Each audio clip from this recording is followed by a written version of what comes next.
What year was that you came, and what were the circumstances? Well, just like any young people in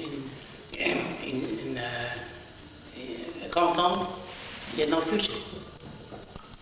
The only way was taking to Kamsan. Maybe get a good job or something like that. What year did you come here, and how old were you? I was 13 in 1928. I'm one of the oldest son. I got the former brother in the village. Now, how did they afford to get you over here, and who did you meet when you came over here? Well, my grandfather was here, all by himself.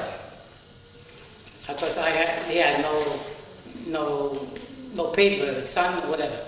So he paid about $3,000 for a paper son for me to bring me over. Did you have to study a coaching book or anything like that? Oh yes, it's a coaching book.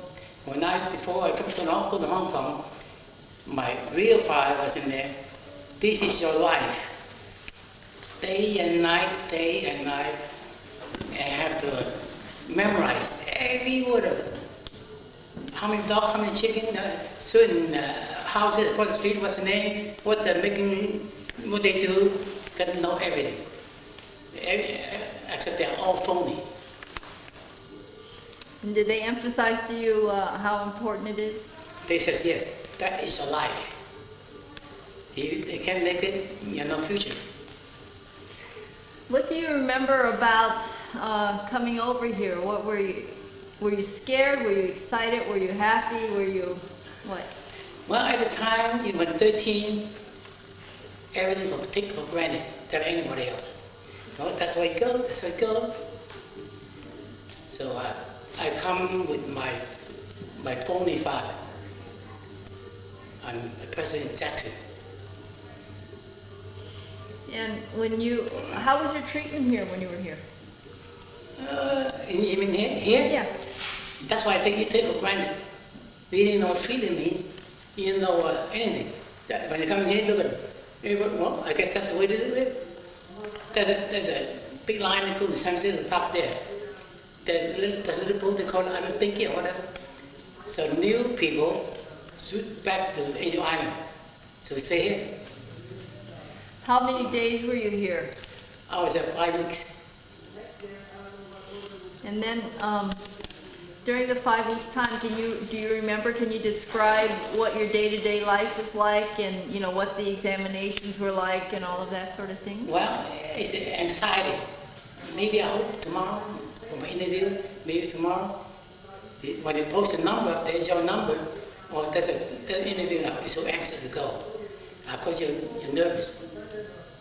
I remember Charlie Chung. I don't know, you know San Francisco? Charlie, he used to be a housing authority. He was an interpreter. Later on, he was a lawyer. He died already. Anyway, he was my interpreter. He said, young man, don't get scared. Don't get scared. I was nervous, don't know what to do. Look at them, wow, don't know what to do. He said, don't get scared, everything okay. So he pretty good. Mm-hmm.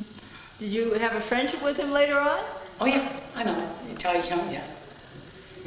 How about now, in those days, I guess all the boys stayed with the men in the men's barracks. What was it like living in the barracks? In here? Yeah. Oh, they're men's section.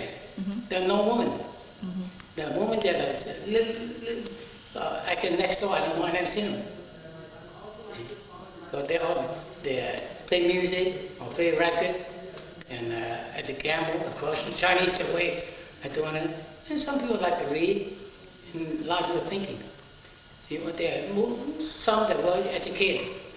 They come over here and they said, no, there's no future. They start writing a poem, time to carve in the wood more, and that's a relaxation they have. Of course, they get a San Francisco from the paper from San Francisco.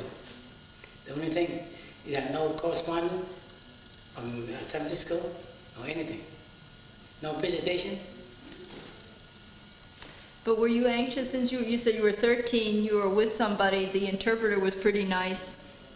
Didn't sound too bad. Yeah, when they go to interview, yes, with the interpreter. But how about generally, like the food and? Food, well, that's why I say, they take it for granted, it's food. What's good, what's bad? See, I've got a lot of things that are a pot of coffee. A village boy, what's coffee? I thought it might be burnt tea. Tastes like burnt tea, no cream or sugar. There's a big pot then, with a long table with food in there. They go, chow, chow, and then you gotta have it one, and the young man, kid run first. Always, that's fun. Go down, sit at the table, get a big pot, a piece of coffee, some rice, and kind of food, fresh food like that.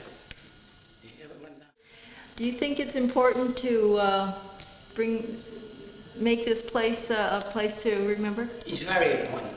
That's the root of everything in the Chinese culture, especially the Chinese immigrant. Without this, the younger generation, they don't know what it is. They thought when they played in Hong Kong and landed in San Francisco, that was it. They don't realize the hardship we went through. Of course, not what it's for at the time. Did you tell your kids about it? I did. They like that. I said, especially I said, you remember now, that's why he kept all my papers. See, he kept, to be sure where did he come from. There's a big root. When his children will keep up with it. Uh-huh.